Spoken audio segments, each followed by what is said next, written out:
Hi kids, I am here with your Bible story. I thought I'd do one for you guys tonight. Where did we leave off last time? Does anyone remember? Remember, we're on Jacob.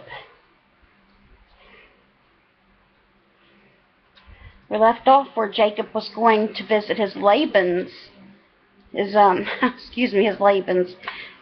Laban's house to try to find him a wife, and Rebecca, his mother, sent him there to get away from Esau, because Esau was very angry with Jacob and he wanted to kill him. So that's where we're going to begin with the story today. Jacob and his Uncle Laban. And you can find this in the first book of the Bible, which is Genesis, the very first book in your Bible. Chapter 29, verse 20. So you go to chapter 9, and you go down till you see the number 20, and you will see this verse. And Jacob served 7 years for Rachel, and they seemed unto him but a few days, for the love he had for her. Jacob loved Rachel very much. But you see, it's not as easy as it sounds. Jacob doesn't first get Rachel as his wife. I don't know if it'll say all in today's story or not. We'll see, but I'm not going to spill the beans. I'm not going to tell you guys this time. I just have to get through the story. Okay. Here's a picture of, well, not the real Jacob and Rachel, of course, you know, but picture of, that's supposed to be Jacob and Rachel.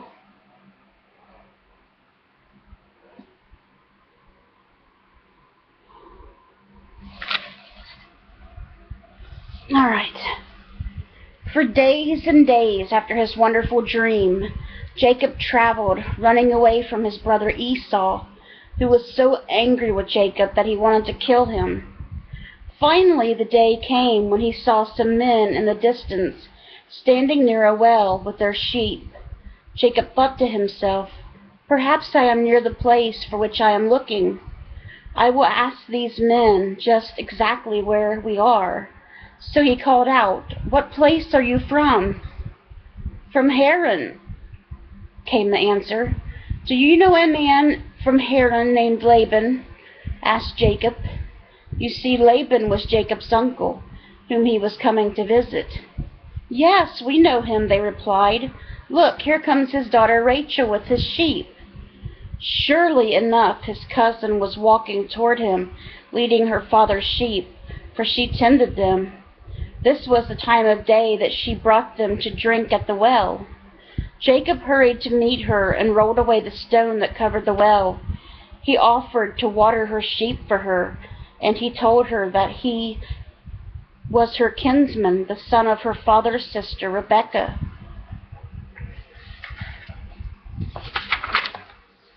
Rebecca was a name that Rachel had heard all her life.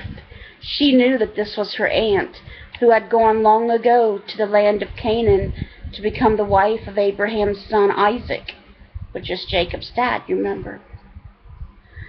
It had been years since they had heard from Rebecca, and now here was her own son.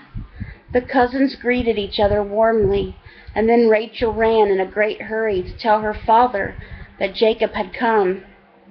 Laban was glad to have news of his sister Rebecca, and he ran out to meet Jacob. He brought him to his house and listened for a long time to the tales Jacob had to tell of the land of Canaan, his home. All during the evening, however, Jacob could not keep from looking back to the lovely shepherdess, Rachel. He thought she was the kindest and most beautiful girl he had ever seen. Jacob had worked as hard as a shepherd at home, so he began helping Laban with his flocks.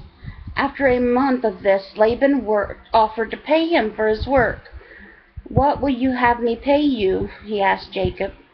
Jacob knew right away what he wanted Laban to give him. "I will work 7 years for you if you will give me your daughter Rachel to be my wife," he said. You are the kind of husband I would choose for my daughter, said Laban, agreeing to Jacob's request. You see, in those days it was not unusual for the bridegroom to give some kind of payment like this, so the bargain did not seem as strange to them as it seems to us.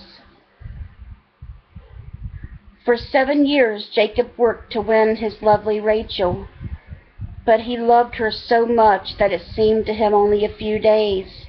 When the 7 years were over, Jacob came to Laban and asked for his bride. Laban arranged for a great wedding feast, and in the evening he brought in the bride. She was beautifully dressed according to the custom. Then every bit of her was covered with a heavy veil through the whole ceremony. But you know, the veil covers your face. It was not until everything was over and the veil taken away that Jacob discovered that he had not married Rachel at all. Instead, Laban had brought in Leah, Rachel's older sister, and she had become Jacob's wife. Leah was not as beautiful as her younger sister, and Jacob did not love her as he did Rachel. Once he had fooled his old father, but now someone had played a trick on him, and he realized how it felt to be cheated. He complained to Laban that he had been unfair. Laban explained that in their country, the older daughter was supposed to marry first, but he was willing to make another agreement with Jacob. If you will work for me another 7 years, I will give you Rachel for your wife also, he said. Back then, most men had more than one wife, and they married their cousins.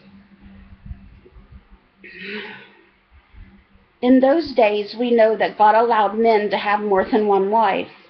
Because Jacob loved Rachel so much, he worked another 7 years for her father. When those years were over, Jacob wanted to return to Canaan, but Laban persuaded him to enter into a third bargain. Laban agreed to give Jacob part of his flocks and herds if Jacob would serve him 6 more years. This way, Jacob was able to take care of his growing family. During these last 6 years, the Lord blessed Jacob. His herds grew great in number. He acquired a number of servants, and his wives gave him a large family. But troubles began to develop between Jacob and Laban. Laban looked at Jacob's blessings and was jealous. He changed Jacob's wages 10 times, and the two began quarreling over their property. Then the Lord appeared to Jacob and told him that he had been with Laban long enough. The time had come for him to return to Canaan. God promised to guide him on the journey home. When God appeared to Jacob, Laban was away shearing his sheep. So Jacob called his 2 wives to him, gathered up the rest of his family and his flocks, and left Haran without letting him know. When Laban came home and found that they had gone, 3 days had already passed, how upset he became. He took several men with him and rode after them. But before he reached them, the Lord appeared to him also. He warned Laban not to harm his son-in-law.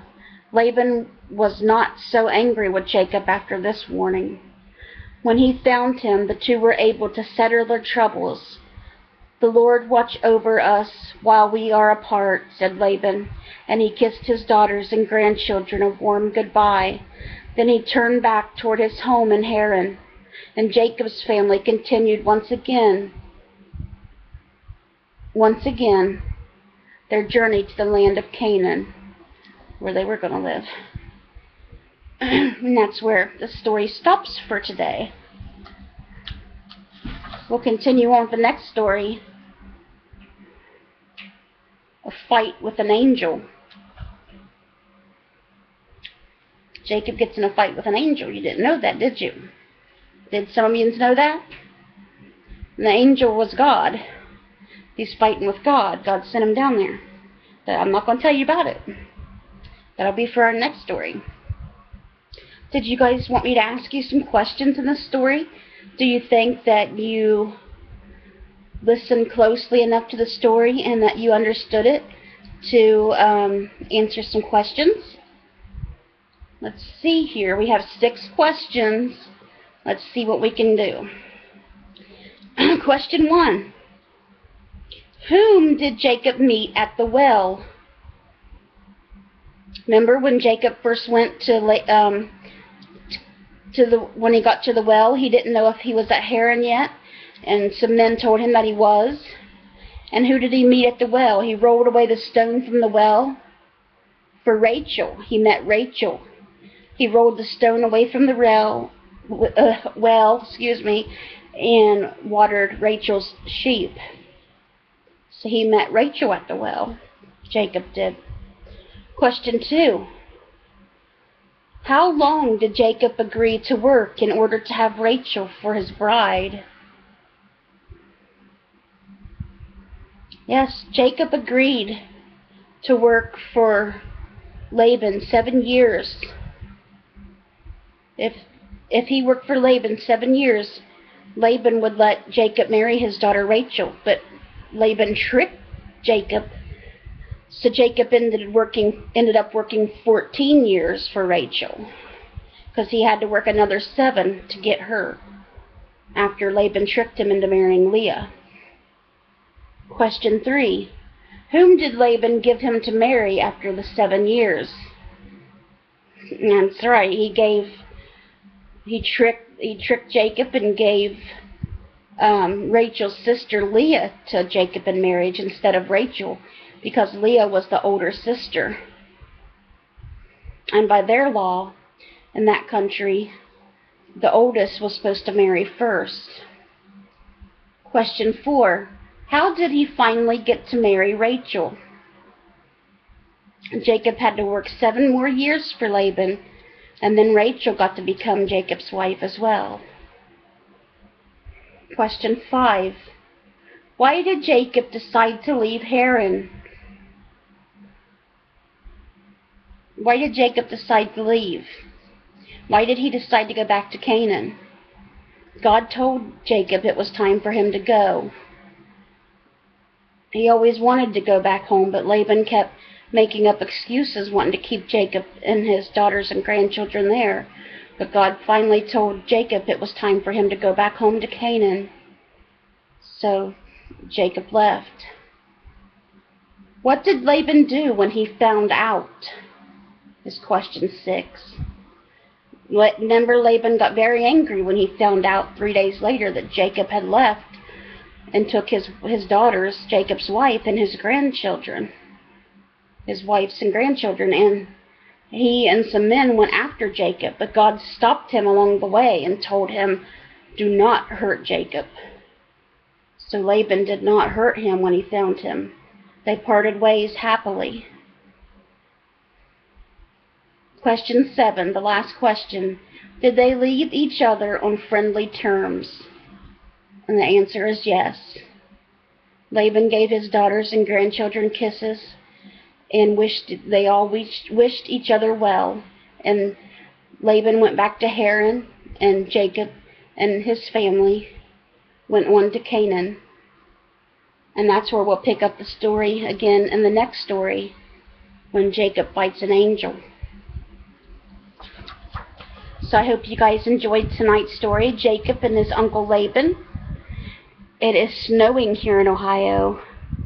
I don't know if you guys are getting snow or not, but if you are, you probably won't have school tomorrow.